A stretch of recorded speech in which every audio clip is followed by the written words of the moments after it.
Hello and welcome back to the Back of a Band podcast. I'm your host, Charlie Walden, and also journalist and owner of Spy Media, Chesterfield Run Media Company. I'm asking you today, why you're not watching, why you're not listening to the Back of a Band podcast. Oh, don't get all high and mighty, LaRusso. It was your student work, Diaz. You reap what you sow. We're on Spotify, we're on YouTube, we're on iTunes, we're on Google Podcasts. What are you doing? I sat down with Rick Astley. Want me in your LLC because I'm going to pull pranks on your employees. Nah, I thought that was my only problem. Like, that's a bit too unrealistic. Every Friday, me and Joe McGlade chop it up. We have an occasional chat about what's going on in the world. Anything you can think of, we're talking about it. And I was honored to be part of that, man. It was really a lot of fun. He's always been drunk, man. I was in a fight. Would you say you miss being like in the field of a journalist? And maybe it was terrible, I don't know, but like I just love it all, really. I get into so many different genres. We have guests on, occasional guests. You got that could be going from Cobra Kai actors to journalists across the world, and also, of course, some interesting stories, and most importantly, good laughs. In fact, one of my favourite, I'm wearing a Cobra Kai even hoodie here. Yeah. Don't forget to listen and watch the Back of a Band podcast. Well, welcome back to the Back Bang episode. I'm your host, Charlie Walden, of course, co-host Joe McGlade. It's my pleasure today to say we're joined by Norfolk MP Duncan Baker, someone I spoke regularly with during my time in Norfolk. A really nice guy, but also a great local MP as well. Duncan, thank you for joining the podcast. Well, it's lovely to see you again, Charlie. I'm so glad you're getting on really well with your new role. I appreciate that. It's great to see you too. I've been doing a lot of research in preparation for this, and I'm really interested to get stuck into where you first got involved in sort of not just politics, but I know your background is business. First of all, talk to me about life growing up in Norfolk and sort of how you got into business first of all. Well, I was born in Holt in North Norfolk, which many people will know. It's famous for being a beautiful Georgian shopping town and visited by the royal family. Life was very happy, and I ended up. My mother and father got divorced when I was very, very young, and my mother got together with a gentleman who ran a very famous business, which was called Bakers and Varners of Holt, and it was at that time, back in the 1980s, quite a small retailing shop. But over the course of about 25 years or so, it expanded enormously into really quite a unique business, because there aren't many traditional family department stores these days. It was always called a Harrods of Holt. It was like a miniature Fortnum and Mason's in this little tiny town in North Norfolk. But my stepfather, Michael Baker, who died, and I'm sure we'll come on to that in a moment, he expanded that business to be a real conglomerate. It's about 25 million turnover when he passed away, and it was operating builders merchants and supermarkets and a department store with about 14 different departments. So I grew up from a very early age with sort of business running through my veins, talking about it around the kitchen table. And at 10 years old, I had a broom in my hand and was sweeping the shop floor to earn 50p an hour to go into my bank account. So I was always had business in my veins, really, Charlie. I mean, you started very early. I mean, 10 years old. I mean, I first got into my job at 16. I mean, what was that like? I mean, character building, just sweeping floors and a little bit of money and sort of learning the ropes of business as well as at a young age. It taught you hard work. And I think it prepared you for what I do now, which, of course, was never in the game plan. But if you sort of grow up with that kind of ethos around you, family businesses are hard work. You know, you do it for a lot of love, not always for the money, and it's handed over to the next generation. You don't think of selling it; that's unheard of. It just gets put to one side and built up for the next, for the son or the daughter to inherit. So I had a really, really strong work ethic, and that pretty much carried me through with most things. And when I trained to be a chartered accountant, I wasn't the brightest accountant in the class. That was my wife, which is why I married her. It gave you that hard work ethic to get through the exams and all those sorts of things. And it prepared you for this unwitting role to then become one day the MP, which of course is many, many hours and an awful lot of hard work. Definitely. And obviously, you studied business at Nottingham Trent as well. I mean, how did you go from sort of sweeping floors and then you decided to go to university? What was the process in that? Well, I had a bit of school in between, and went to school in Holt, and enjoyed that. And that was also in Holt at Gresham School, but it was I needed to get out of that environment because it was a very small town, and that's all I'd ever known. And so I remember getting my A level results, and I really, really flunked them. I ended up getting a C in computer science when everyone was predicted an A, and it meant I didn't get into Loughborough, and I was absolutely heartbroken. And I can remember my father saying to me, "This will be the best thing that's ever happened to you." And I thought, oh, yeah, you mean sod. Here I am, crying my eyes out. I haven't got into my university. And he said, no, everything's always been handed to you on a plate. It's sometimes in life you need to fail. And then when you fail, you can learn how to pick yourself back up again. And you will be going off to Nottingham Trent. You'll be around a far more cosmopolitan mix of people from all different walks of life. And actually, that'll do you the world of good. And of course, he was completely right. It was the best thing that ever happened to me. And it almost was a little bit like growing up on the shop floor as I did, meeting all different walks of life of people. When you go off to university, you meet different people from all different backgrounds. They're not necessarily people that have gone through the very lucky school that I was allowed to go to. So it was great for me, and I enjoyed it a great deal, and I made lifelong friends who, today can't believe I'm an MP. You mentioned I actually watched an interview you did, My Norfolk, My Holt, an hour interview. Really enjoyed it. It was a great interview, and you're talking a bit about your university and some of the lessons it taught you. I mean, how good was it to be in that environment of people and, like you say, different backgrounds and sort of from different sort of levels in life? I mean, how was that experience? Oh, I absolutely loved it. It was nice to get away from where I grew up. And I don't mean that in any disparaging way at all.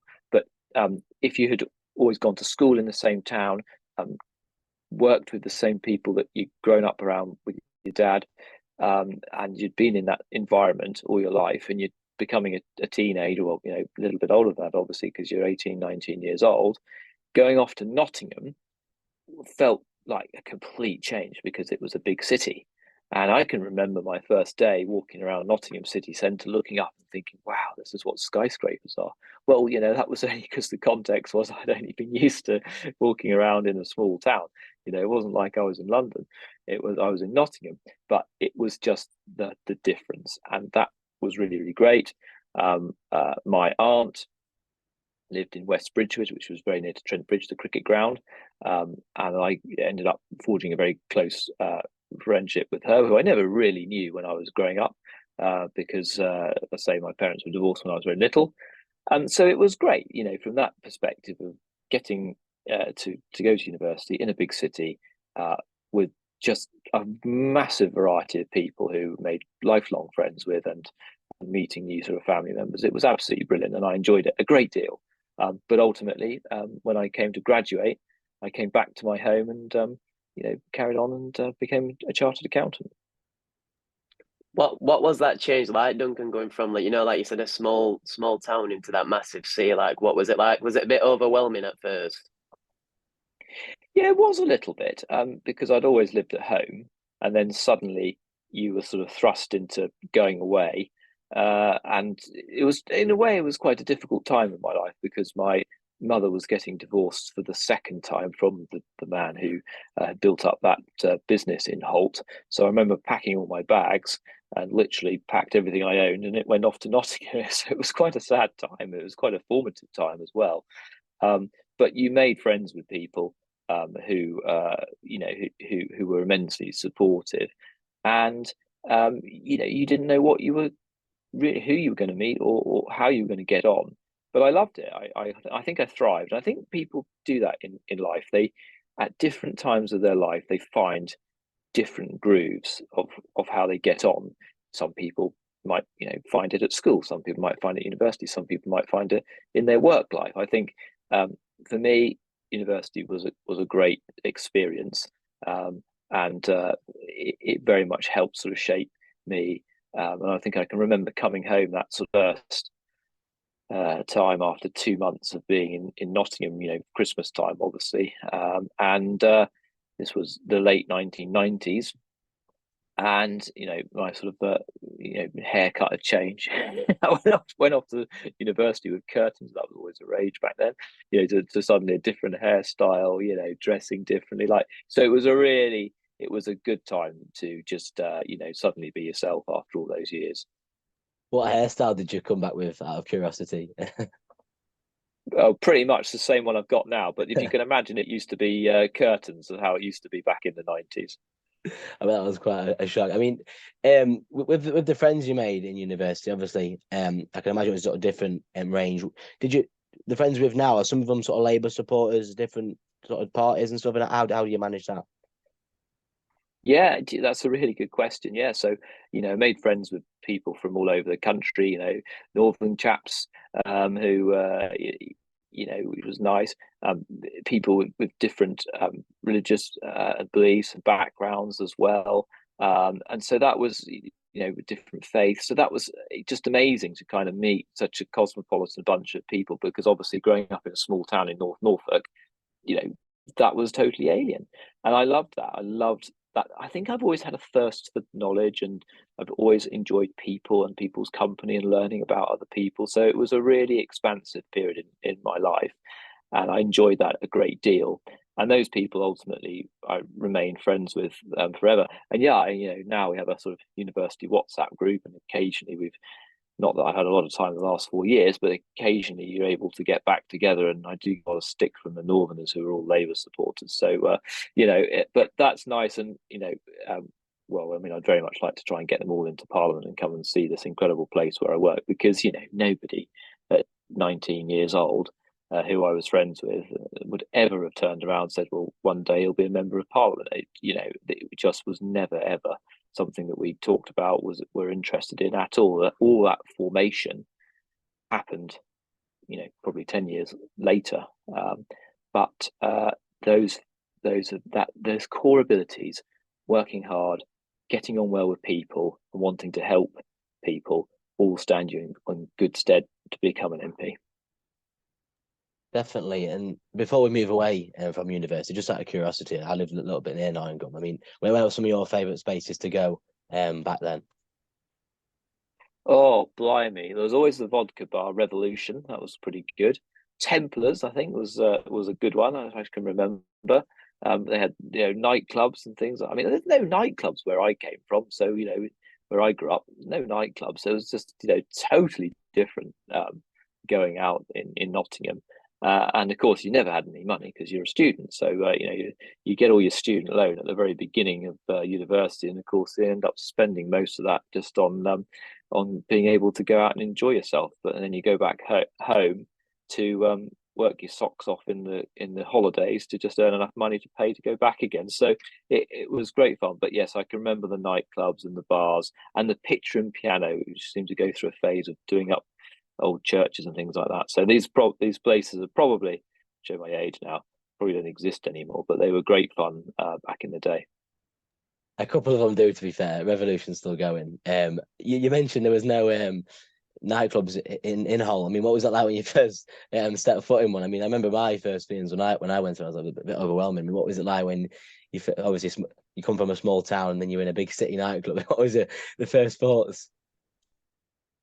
I think it was always the student union bar on a sort of Friday and Saturday night, and and then obviously that was going till the early hours.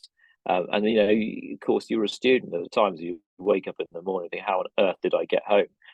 But that was part of life, and that's part of being a normal young person growing up. And I think probably, arguably, life. What are we talking about? So we're talking about quite a few years ago now, aren't we? 25 years ago was different to how it is today. But I can remember, yes, I think going to these nightclubs and just having a great time with all these different bunch of people that you've made friends with, And they're moments that will last forever. And I'll always say to my children, go and I think you tend to try to probably rectify the mistakes that you make in your own life with your children's lives. So I should definitely be recommending to my children, go on a gap year and then go off to university. And just don't worry, go and enjoy yourself, because they're just such important formative years of your life. 100%. So as you move back to North Norfolk, Holt specifically, you mentioned Mike Baker there, who was very influential in your life, and I watched your maiden speech and your touching tribute to him at the end as well. It showed how much care you had for him as well, and how much you had for you. I mean, obviously there was a part you mentioned there. There was obviously the divorce. I mean, how did you first come back in contact with Mike? Oh, well, it was a very difficult time. It was a very acrimonious divorce. It was a very small town, as we keep saying. Everyone knew each other's business, and it was a bit of the talk of the town. And I went off to university, and that was that. And when I came back, I didn't talk to him for 8 years, and it was a very, very sad part of my life. I didn't like that. I didn't enjoy that, and I wanted to change it. And when I met my wife when I graduated and started my job training as an accountant, and of course, obviously she wasn't my wife at that time, but you talk about your family, you talk about your upbringing, you talk about the people who formed so much of your life, and we talk about Michael, and she said, but you don't see him. And I said, well, I know it's very painful, but this is what happens in very difficult, acrimonious divorces. And I decided, when I qualified as a chartered accountant and I was financially independent, with Nina as well, that I would one day go back and knock on his door and say hello to him again. And it was a pretty brave thing to do, but I did. And the mark of the guy as he opened the door, he still had pictures of me beside his bed, and he said, the bed's been made for you for a long time. I knew one day you'd come back. And I think that's the mark of an incredible man, that he although he wasn't my flesh and blood, he brought me up for 18 years of my life. There was a period where we were separated, but I came back, and I think that was amazing that he did that. And ultimately, a few years later, we were so close that he asked me to come and work for him, and that was the unwitting step that pushed me towards politics, although I never quite realized it at the time.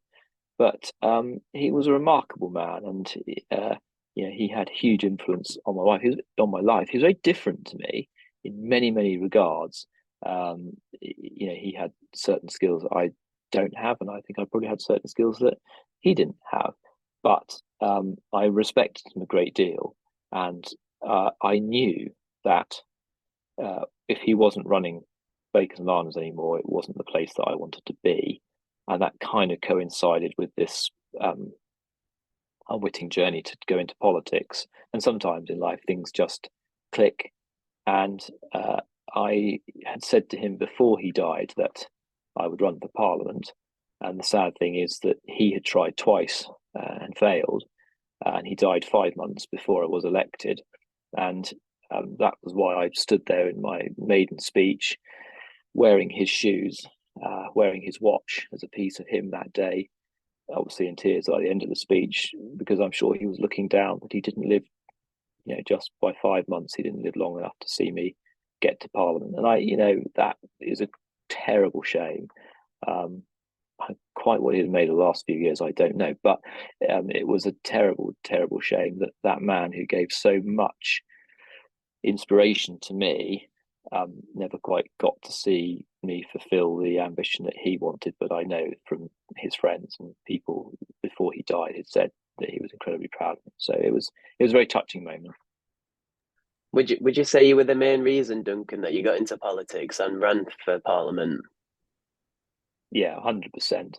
Yeah, back in, well, this is probably about 2014. He was quite a leading light in the area for the United Kingdom Independence Party. And, people thought he was absolutely mad, Joe. I mean, people thought he was vilified. People thought he was insane for saying that we should leave the European Union. He didn't do it for any other reason that he wanted the sovereignty of his country back. He wanted independence. from the European Union, not because he didn't like Europeans, he just didn't feel that we should be in political union with Europe. And he used to say, I want to have that sovereignty back for my grandchildren, my children today. Yet when he came out with all this stuff, because he was such a well-known business figure in the area, there was a lot of people that had sympathy with him, but there was a lot of people that didn't. And you can remember that time; it was controversial to say the least. But he believed in it, and despite some of the vilification, he stuck to his principles, and ultimately he was right. We did win the 2016 referendum. He was vindicated for his beliefs because the majority of the country believed what he believed, it was a hard lesson for me to sort of see what big boys politics was all about, to see how he was treated. But don't forget, in 2015, the irony is I wouldn't be sitting here talking to you tonight if he hadn't got 8,000 votes for UKIP at the general election. 8,000 votes is a lot of votes, for a minority party. And ultimately, he took so many votes away from the Conservative candidate that Norman Lamb just won the election with a 4,000 majority. Well, had my father not stood, then Norman Lamb would have probably not won, because the Conservative candidate would have got most of those 8,000 votes. So the irony is, he in effect, by standing, meant that I'm here tonight, because had he not stood, I reckon the Conservative would have won and I wouldn't be here. So it was an amazing period of time in life, and it kind of got me excited about politics, because I would support him. And there was a genuine 2015. He was, he's thinking to himself on the night of election, I could end up as an MP. And I think, I don't think you are. The figures aren't quite as good as that. But that was still quite a big thing. There won't be many people around the country in 2015 who were UKIP candidates who got 8,000 votes. That's a lot of votes. So he got them because he was so well known and he was so passionate about what he believed in. And I can remember the morning after the referendum, ringing him and saying, "Where are you?" Because it was sort of, he'd just put his life and soul into leaving the European Union. And he said, "I'm sitting in bed with Granny drinking champagne at 6 o'clock in the morning." He said, "My life's work is complete. I've achieved what I wanted to achieve." So you sort of forget all these things because they're nearly 10 years ago now. But yeah, it was a big moment. Wow. I mean, that's a great story, Duncan. I appreciate you sharing that. I mean, one of the quotes you always talk about, which I really like as well, as one that Mike told you, is when you finish at 5 and the lights go off, you don't go home. You go into the community and help people. You help out with fundraisers. I mean, how much of hearing that advice has that stuck with you going forward in your life and in politics as well? Yeah, well, that's an absolute true story. I went to work for him, and that's what he said. He looked at the light switch on the side of my office, wall, and he said, "You see that, Duncan?" I said, "Yes, Dad." He said, "That's a light switch." I said, "Yes." He said, "Well, when you go home, you switch it off, but you're not going home. You're going back out to go and help people." And that's what he had done for many, many years in that area, in that community, and that was why he was so popular, because he'd given so much time to other people. And he said, "This community supports this business. We support the community that have supported us." And look how many businesses are there up and down the street that just switch lights off at 5 and go home. Yeah, that's what they do. But he believed in helping people, and he said, "I want you to join the Chamber of Trade. I want you to go and rattle the buckets for the Christmas Lights Committee to raise money for charity. I want you to go and join the youth club that he had helped set up." And he said, "I think you should get yourself onto the town council, because then you can really see what's going on and help people around the town." And most people would have gone, "You must be joking. I'm going home. I've done my day's work." But I said, "No, okay, that's what you employed me to do. That's fine. I'll go and do that." And my wife is amazing that she actually said, "Yeah, okay, that's what he wants you to do. You can go and do that." Yeah, because I was living this life of coming home at 10 o'clock every night anyway, so it's no different being an MP now.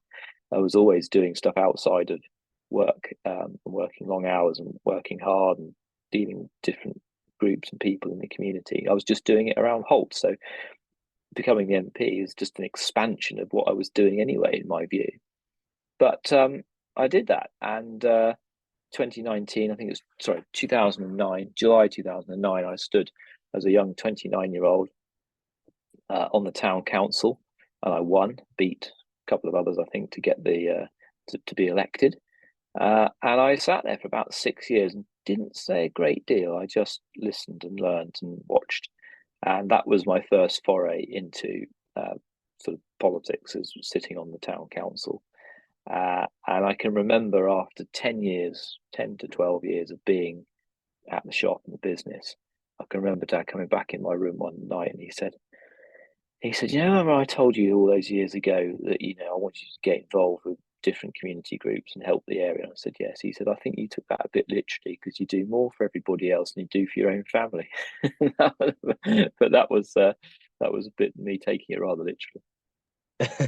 When did you decide you wanted to switch from the UKIP party to the Conservative? And I remember you telling, I've heard a story of you telling Mike about when you made the decision. When in your head did you decide that that was a decision you wanted to do?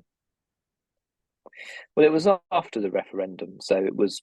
I think it was sort of officially in 2017. The referendum was in 2016. It might have even been pretty much after the referendum. And I remember saying to him, I said, listen, look, I've helped you for the last 2 or 3 years.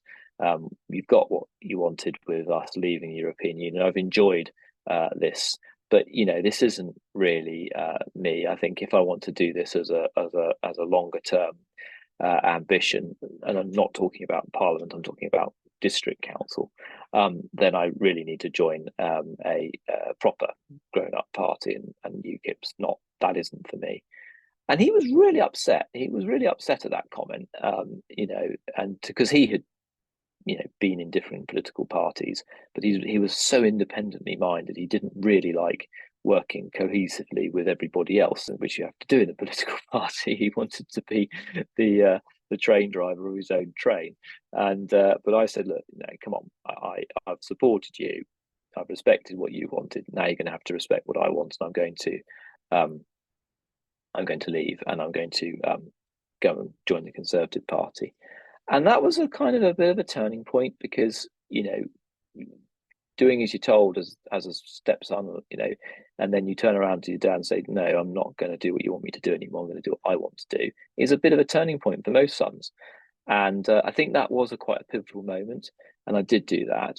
And sort of the rest is a little bit of history, because in 2017 there was a by-election, and I won that and became a district councillor, and, you know, sort of was able to go back and said, look, you know, I knew it was the right thing to do, and it kind of all went from there.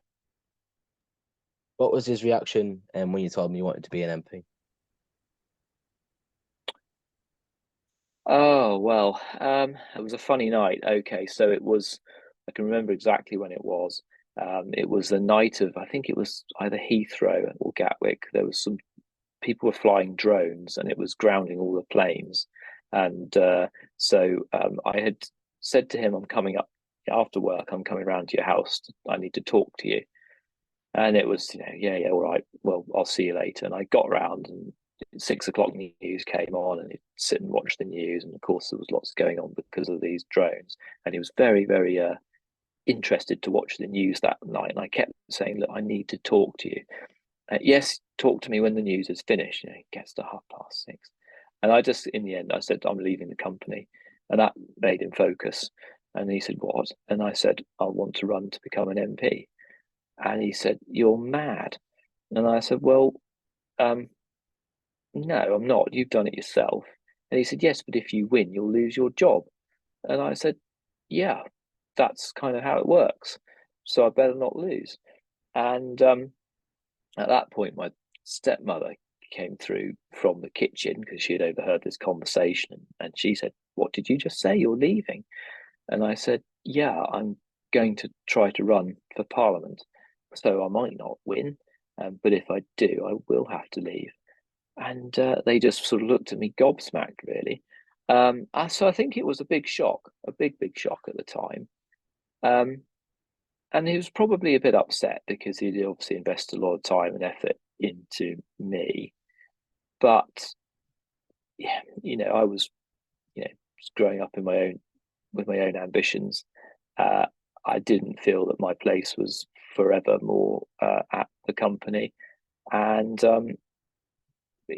people had turned around to me and said that we think you've got what it takes to become the member of parliament for this area, and that's a huge, that's a very, very, kind. That's not the wrong sort of word.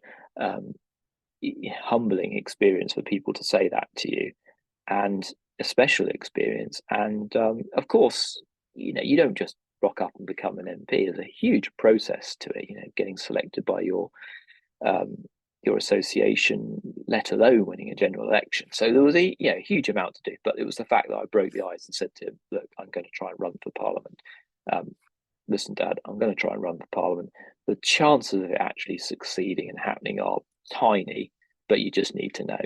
And of course, then you have to have all the conversations with the board of directors and all the other things that go on in a company, because it was a senior position which I was vacating if I had won.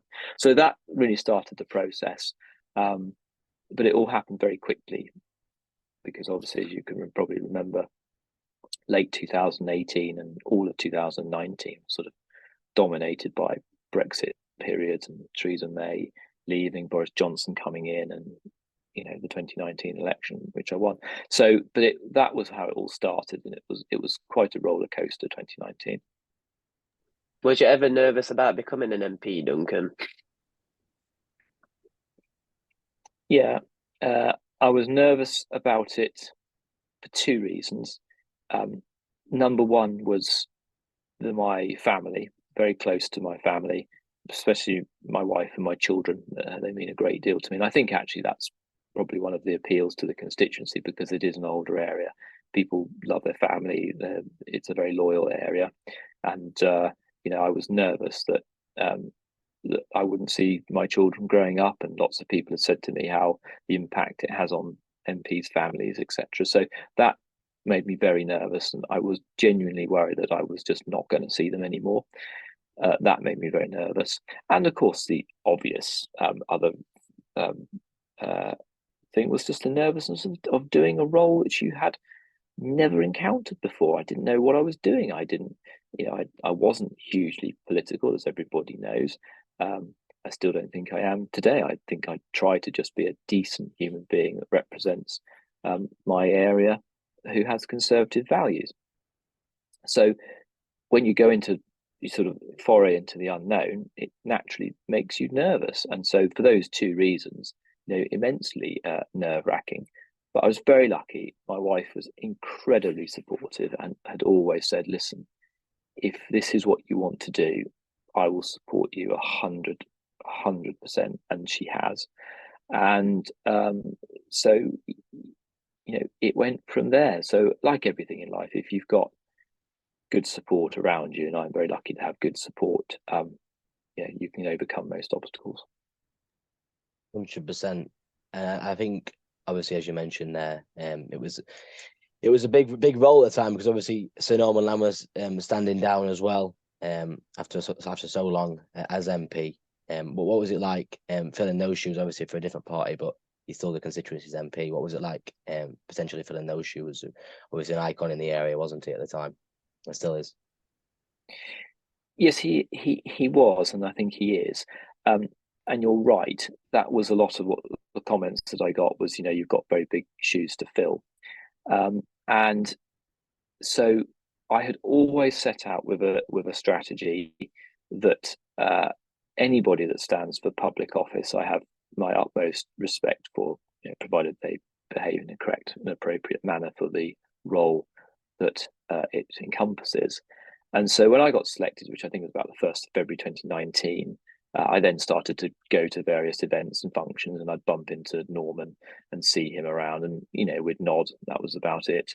I'd see him at various things, and I think I'd seen him at a funeral for a Liberal Democrat councillor who I was very fond of, and Norman looked tired. He looked exhausted. I mean, he hadn't been very well, and you could just feel that the fight was beginning to go. And I'd see him around at different things, and always polite and pleasant, but he had a real problem, and his real problem was that that this was a heavy leave area. It was a 59% leave area, and he was hamstrung by the Liberal Democrat approach, which was to basically revoke the referendum and run on a ticket to just ignore the referendum. I mean, there's one thing that constituents hate more than anything else, and that's an anti-democratic stance. So you were sort of confident because you were heading into a general election thinking that you had basically an 11,000 vote head start, based on the sort of 60-40 split. And I remember getting a tip off from the newspaper at the beginning of August. It was August bank holiday 2019. I was just buying a car actually because my old car had broken down, and I got the tip off from the newspaper that we're about to announce that Sir Norman Lamb, I think he'd been knighted at the time, maybe not, but anyway, that Norman was standing down. And I remember sitting in the car just thinking, well, I've won then. Because I genuinely, and I don't mean this in a big-headed way, and people I think know that I'm not big-headed a way, but I knew I would beat him because you could clearly see the way that things were going, that people wanted to leave the European Union. I knew my home. I knew it like the back of my hand. I knew how people felt. And they had voted for him. They didn't vote for the Liberal Democrat Party. They voted for Norman Lamb. And you saw that when I had the second biggest swing, 17,000 swing in the country. So we know in North Norfolk, people only voted for Norman Lamb. They didn't vote for Liberal Democrats. Why would they? By my view, they're a bit of a waste of a time party. But because we live in a two-tier society where you either have, a Conservative government or a Labour government, that's just a fact. Reform, Brexit Party, whatever it's going to be, Green parties, they're not going to form a government. And so I knew that I could beat him based on the way the constituency felt. Clearly, I would not have the majority that I've got today. I knew that, but I think I would have beaten him. And I think he knew that too, because he had been hanging on by his fingertips for the last couple of elections. He had a 3,500 majority in 2017. So when the announcement came that he was going to stand down, it was that moment where I remember sort of saying to my wife, looking at my wife and going, "This is just going to change our life. This is the moment our lives have changed." I could just get a sense and a feel that Norman had had an enormous career, incredibly successful, 18 and a half years being an MP, which I have enormous respect for. But with the way that the Brexit vote had gone, I could tell that it was, this was a once in a generation election. It was a bit of a binary election. It was a rerun of the referendum, and that the seat would probably turn Conservative. So it felt that it was all moving in the right direction. He was obviously the first Conservative in a long time to have that seat as well. Did it feel like sort of a fresh start in that area for Conservatives? Obviously, he was taking the lead on that. Massive. The party had been asleep for years, and by returning a Conservative MP, it just refreshed the whole thing. It meant that the MP had an office. It meant that our membership started to rise.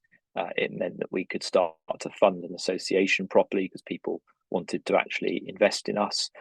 People wanted to keep a Conservative MP, so they would fund me. We were starting to have an active social programme. So it absolutely, totally and utterly regenerated everything. And, by contrast, what we would get through the airwaves is that it meant that without Norman, the Liberal Democrat Party had collapsed like a pack of cards. So, all in all, it was pretty good stuff. What was it like for you, Duncan, to actually be the first one to win it in years? Well, it was extraordinary. I can still remember waking up at 1 o'clock in the morning and ringing my my campaign manager, who was down at the Count at North Walsham Sports Hall, and saying to him, "What has gone wrong?" And he said, "What do you mean, what's gone wrong?" I said, "Well, I've just looked at the projections, And on the BBC website, trust the BBC to get things wrong all the time, it said that it was a 91% Liberal Democrat hold. And I said, I can't believe we've lost all our data. All the door knocking and all our data looks fantastic. And I remember talking to a Lib Dem teller on one of the doors in North Walsham, and he said, when did you knew you'd won? And I said, I've never taken anything for granted. I've got no idea. He said, we knew you'd won from day one we started door knocking. And I thought that was quite a nice thing to say. He was looking pretty glum. And but I said to my manager, I can't believe it's all gone so badly wrong. He said, ignore the exit polls. I'm standing here and you have won by an absolute landslide. And I said, really? And I couldn't believe it. He said, I said, how can you tell? He said, the piles that you're racking up are enormous in every single town and village across the constituency. It was an amazing feeling.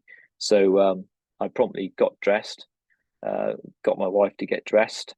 I can't remember what we did with the children. We obviously had someone staying the night to look after them, and jumped in the car. I phoned a couple of mates and said, I've won. And they said, how do you know? I said, I've just been told that we're miles ahead, because you can tell with a 14,000 majority, you can just tell. If that's a big majority, what on earth a 24,000 majority must look like? But and they all jumped in the car, and they all came down. So it was a hell of a celebration. And you kind of walked in, and it was just like, you just never ever get a feeling like that ever again. It was just incredible. And yeah, we did. We won with the second biggest swing in the country. I had the biggest majority in North Norfolk, I think, for 32 years. I can remember just thinking, what am I going to do tomorrow, sort of thing. I had no office, I had no staff.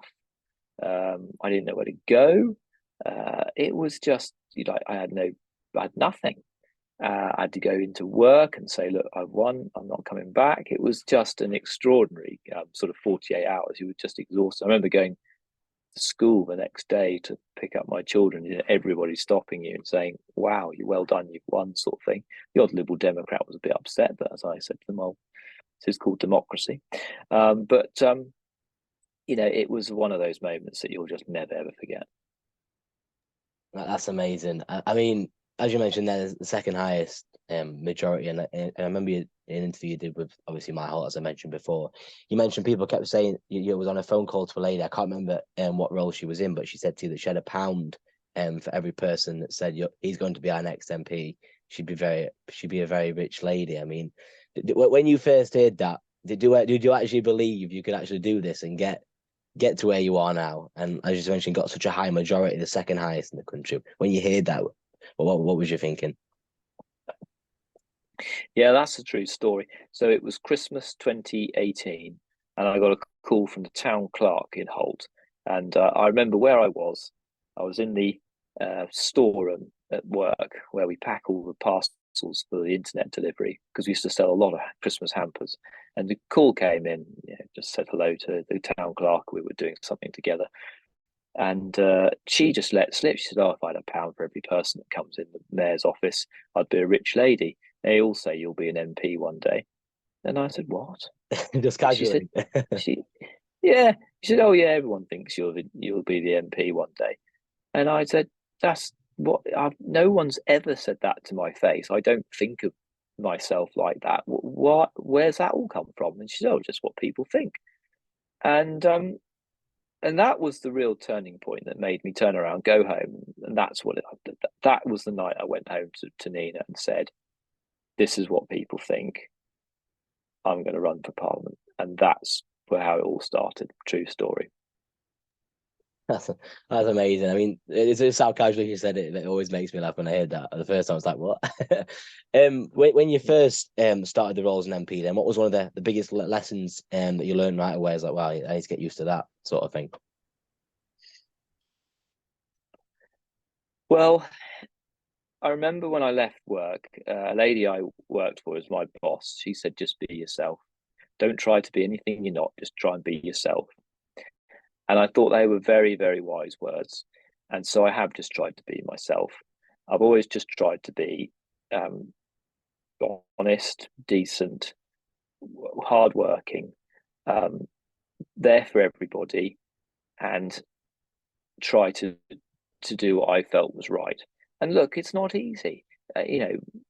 Everybody will have an opinion. It's being an MP is I always think is not too dissimilar to being an estate agent. When you're an estate agent, everyone, when you go and value someone's house, people always tell you got it wrong, and actually it should be a bit more than you think it is. No, my house is not worth $500,000; it's worth 550,000. Yeah, it's that sort of mentality, isn't it? And being an MP is no matter what you say or do, someone, no, you haven't got that right. You should be doing this. You should be doing that. And you always think, well, there's a reason that we're doing it like this.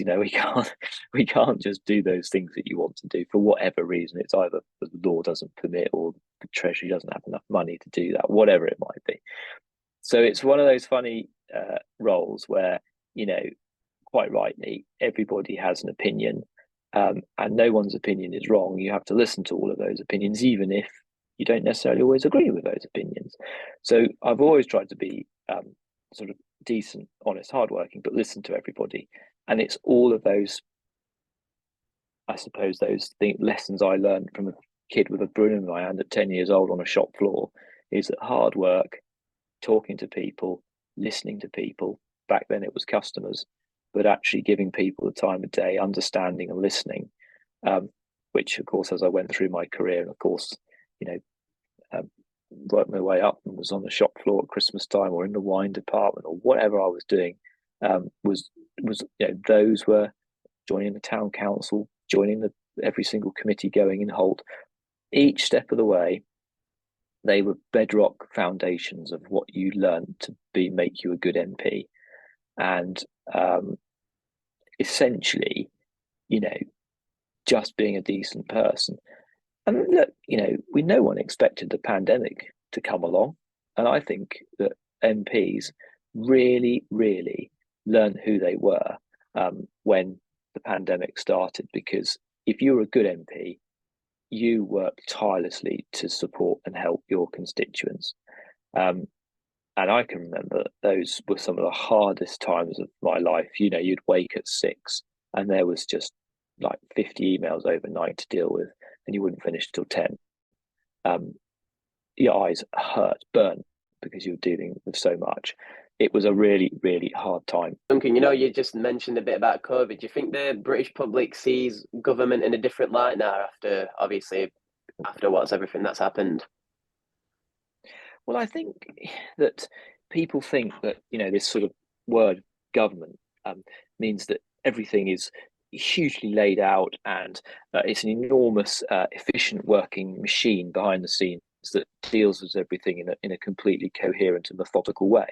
And as we've seen, Joe, from the COVID inquiry and the texts that are going backwards and forwards, that, what might look like a sort of, like a swan on the top of the water, looking all serene, but underneath the legs are absolutely going 10 to dozen. And I think that kind of epitomizes what we saw at that time, in that, people just did not know. They were having to almost make it up on the hoof. And that wasn't just us, this is every country in the world. And the decisions that ministers and indeed civil servants were helping to form, they didn't know whether they were making the right decision from one minute to the next. And the pressure that must have been on Boris Johnson at the time. I mean, listen, I have always been pretty outspoken. I thought that his behaviour with the parties was absolutely wrong, and I called for him to resign. So in terms of morality and ethical behaviour, as I said right at the beginning, I've always tried to be decent and honest, and I think that it was wrong what he did. I don't take anything away from actually the decision making that he had to make in those times, which for anybody, was to take all the personalities out of it, people having to run the country, and it was an incredibly difficult and pressurized time. And listen, I can remember the May 2021 elections. We swept the board. We did really well. People were happy. We had vaccinated people faster than any other nation on earth. So no one can sit here and say we did a really, really poor job, because effectively their memory isn't serving them properly. We didn't. We did a good job in so many ways. Of course, there were things that weren't done as well as they could have done. Rishi Sunak at the time, people thought he was absolutely fantastic as a chancellor because he had safeguarded people's jobs and roles. And I can remember his first speech. Sorry to interrupt, Duncan. I can remember his first speech. Everyone was raving about him. If you remember. Yeah, I remember. They did. People stood there and went, "A star's been born." We just witnessed it. So we do get carried away with the media narrative, and that how they're portraying everything now is chaos and it was terrible and we dealt with it all really badly. We didn't think that back then. The Labour Party supported us pretty much as on every single thing that we suggested that we did. So there was no opposition at all. And I thought actually we did a pretty good job. Of course, there were mistakes around the time. And I can still remember talking to Matt Hancock. Don't forget, again, I was the first MP in the country to say, Mr. Hancock, you should resign for what you have done. And because, again, I thought that was, that in terms of decency, it wasn't the right thing to break the rules as he did and be having an affair with an assistant. But I can still remember him saying that they think they have found a vaccine. And I remember saying, well, how can you be so sure? And he said, well, we just think that we have. We took early decisions, concrete early decisions to invest in the Oxford vaccine, which did pay off. And the early trial data was showing that it was going to work.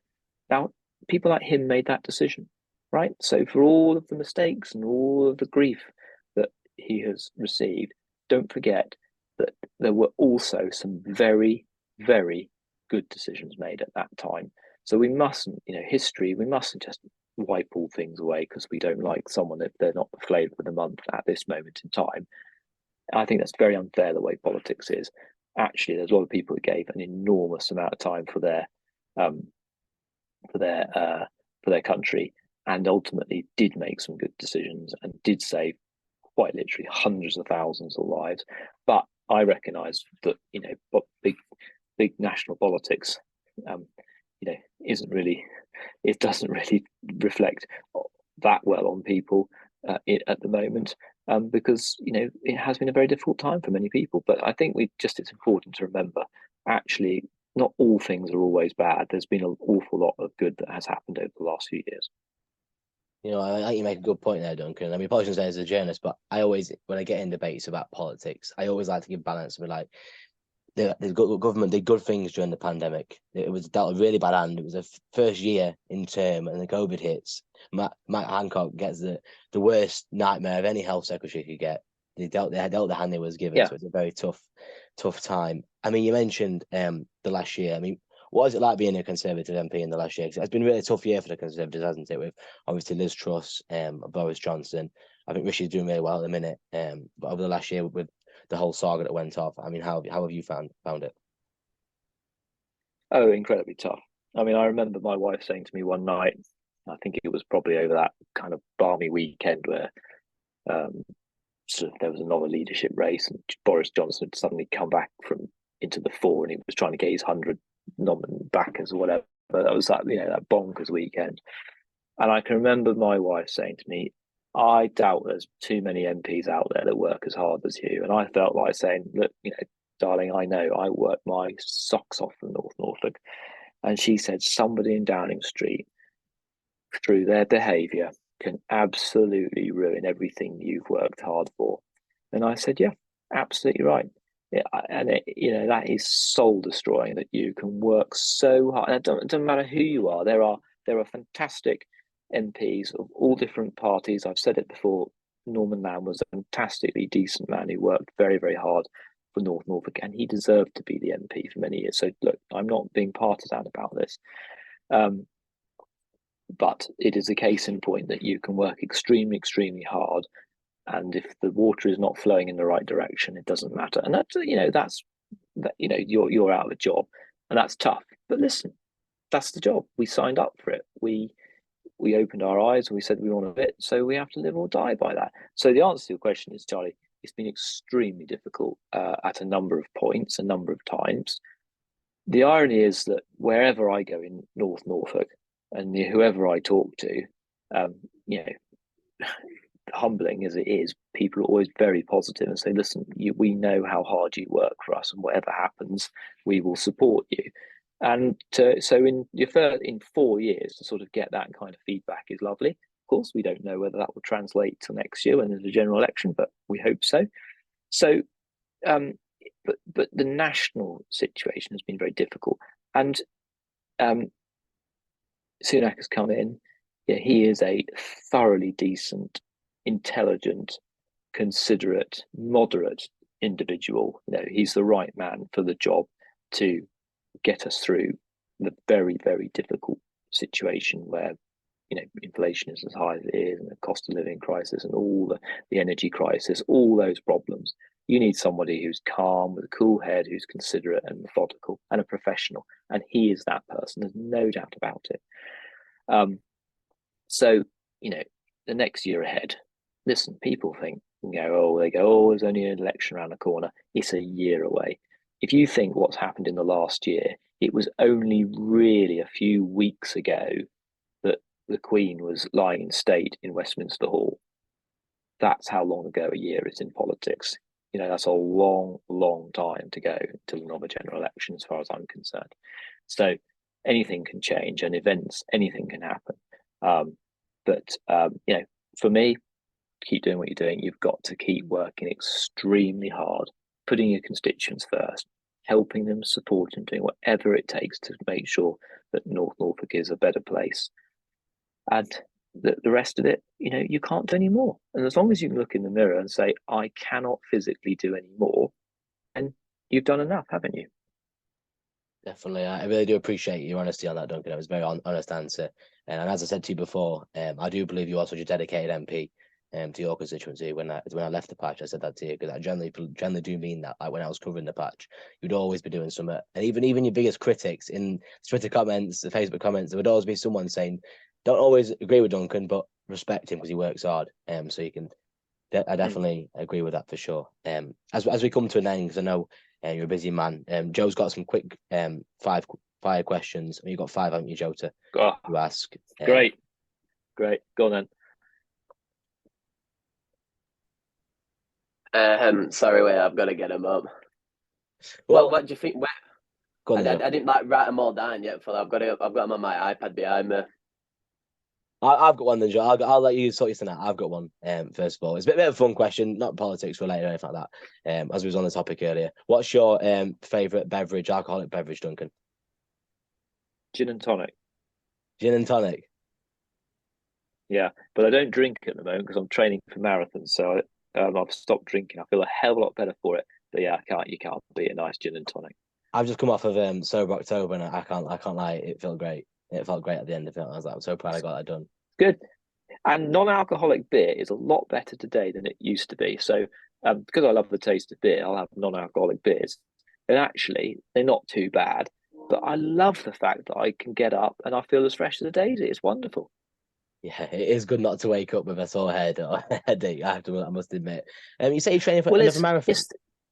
It's the tiredness. I don't drink a lot, but alcohol, it gives you not a terribly good night's sleep, and therefore you feel tired. I mean, this job you can't afford to be tired. So yeah, but yes, I am. I'm going to try and do my craziest challenge yet, which is 2 marathons: the London Marathon on the 21st of April, and then the Norfolk Marathon on the 28th of April. So at 44, as I will be, you're crazy. when I put my trainers on. Yeah, I know. Hence, I'm training very, very hard. But I'm excited about it because I can raise huge amounts of money for charity, and that's why I do it. And it will be a hell of an achievement to have done it. And I'll run the marathon in London hard, and I'll try and set a time for that. And frankly, the one a week later, if my legs are recovered, I just want to trot round and get round and just do it to say I've done it. But yeah, it's my toughest challenge yet. Hey, some people run a marathon every day for like 7 days. I can't do that, but I'll have a go at doing 2 marathons in a week. Big respect. If you send me your fundraising page, I'll put a few quid in it for sure as well. That's crazy. That's very kind. Have you got your questions, kind. Joe? Yeah, what's your favourite TV show, Duncan? Okay. I'm a bit of an old school, so things like Only Fools and Horses and stuff like that. I love a bit of comedy. Faulty Towers, that sort of stuff. Absolutely brilliant. I love all that sort of stuff. If you had to have one movie actor play your life, and your whole career. 'Cause it's very exciting one. I didn't really realize till I started listening to interviews and you've done and stuff like that. I mean, you've had a really exciting life and a really good life. I mean, who would you like to have playing you as an actor? Tom Cruise. He's the same height as me. Good choice. Final one from me. Favorite food? Shepherd's pie.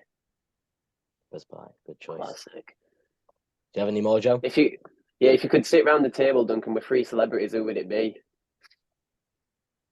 Kylie Minogue, Tom Cruise, and Michael Schumacher. I love that. That's class. that is a great one. Michael Schumacher, legend of the game. Have you watched his documentary? Yeah, it's amazing. I still think he's the greatest driver of all time. My stepfather, who passed away, was a huge fan. I was in 1999. I was at the bottom of Cops Corner when he went straight on and broke his legs at the Silverstone Grand Prix. So I saw that happen. It was horrendous. But he was an absolute icon, wasn't he? And his personality as well. I used to love it. He's a real. When he was young, he was real arrogant, really arrogant, wasn't he? But why not? He was the best of the business, so he was great. And obviously Tom Cruise for all the reasons. He's cool as ice, and he's the same height as me. And Kylie Minogue, because quite frankly, she's the most beautiful woman that was ever made. Yeah, no, I can't disagree. To be honest, final one, Duncan, and then we'll wrap. What advice would you give to an up and coming politician looking to make a career? Well, probably the same words that were given to me is just be yourself. Be decent, be kind to people, work extremely hard, but care about the constituency. People get sidetracked. They want to become ministers and they want to be, really, all these sorts of things. Listen, I couldn't care about that at all. The most important thing to me is my home, and I care about North Norfolk and my home enormously, and the people that live in it. No matter what, there'll always be 10% of people who give you stick because they just see you as a Conservative MP. Doesn't matter to me.